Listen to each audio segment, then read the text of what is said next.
Subhanallah, inilah kisah ulama Indonesia yang pernah ditemui Nabi Muhammad SAW. Meskipun Rasulullah sudah wafat lebih dari 1000 tahun yang lalu, tetapi ada banyak sekali orang-orang Indonesia dan di dunia yang pernah berjumpa dengan Nabi Muhammad SAW. Siapa yang tidak bahagia apabila bisa bertemu dengan utusan Allah yaitu Nabi Muhammad SAW. Seorang sosok idola dan panutan kaum muslim yang memiliki akhlak terpuji dan derajat tinggi dan mulia. Tentunya orang-orang yang pernah berjumpa dengan Nabi adalah orang istimewa dan hal itu nyata benar adanya. Karena tidak ada setan yang mampu menyerupai wajah mulia Nabi Muhammad SAW.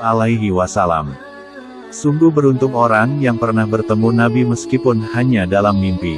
Nabi Muhammad SAW pernah bersabda, "Barang siapa melihatku di dalam mimpi, maka ia akan bertemu denganku dalam keadaan terjaga dan setan tidak dapat menyerupaiku." Hadis riwayat Al-Bukhari. Inilah orang-orang solih yang pernah ditemui Nabi Muhammad SAW dalam mimpi.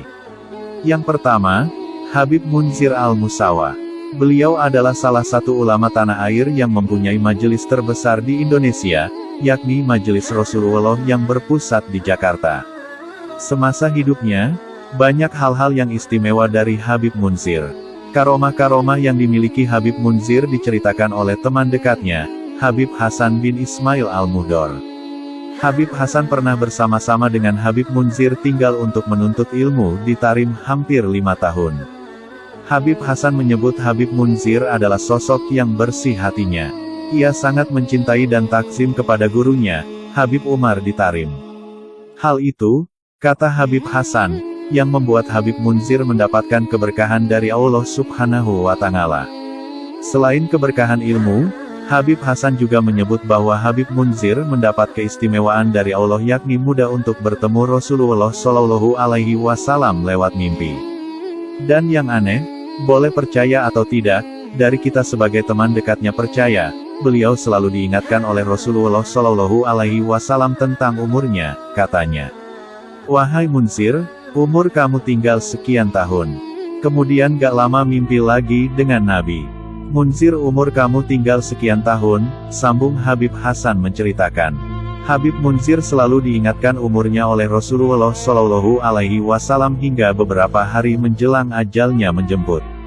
Sebelum wafat, Habib Munzir pernah menuliskan di blognya, http://majeliskecil.wordpress.com. yang berisi tentang kerinduan dan mimpinya bertemu dengan Rasulullah, dan ramalan umurnya yang tidak akan melebihi 40 tahunan. Selain Habib Munzir, masih banyak lagi kisah orang-orang solih Indonesia yang pernah bermimpi bertemu Nabi Muhammad SAW. Mereka ada yang dari kalangan ulama, wali, bahkan orang-orang biasa yang solih. Tidak hanya orang-orang Indonesia saja, orang luar Indonesia juga ada yang pernah bertemu Nabi dalam mimpi. Salah satunya adalah Imam Syafi'i. Imam Syafi'i merupakan salah satu muslim yang dikaruniai nikmat ini. Dalam Manaqib Al-Imam Asy-Syafi'i, Imam Fahru Razi menuliskan kisah Imam Syafi'i yang mimpi bertemu Nabi Muhammad SAW.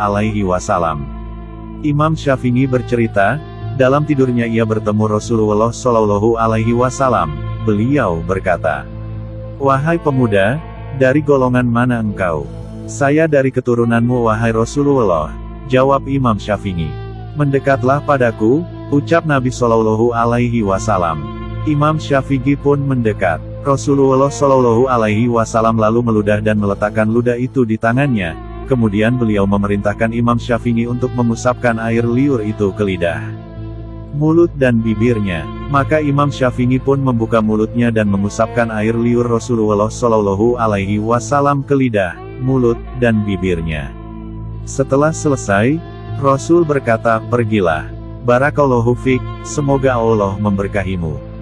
Meskipun hanya bertemu Nabi Muhammad SAW sebentar saja, mimpi itu terus saja membekas dalam ingatan Imam Syafi'i. Bagaimana mungkin ia bisa lupa doa yang dipanjatkan Rasulullah SAW untuknya?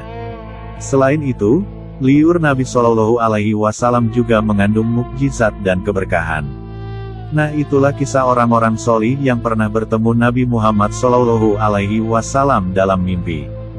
Tentu tidak sembarang seseorang bisa mengaku dirinya bertemu Nabi. Orang yang bisa mimpi bertemu Nabi adalah orang-orang solih pilihan, bukan orang-orang ahli maksiat.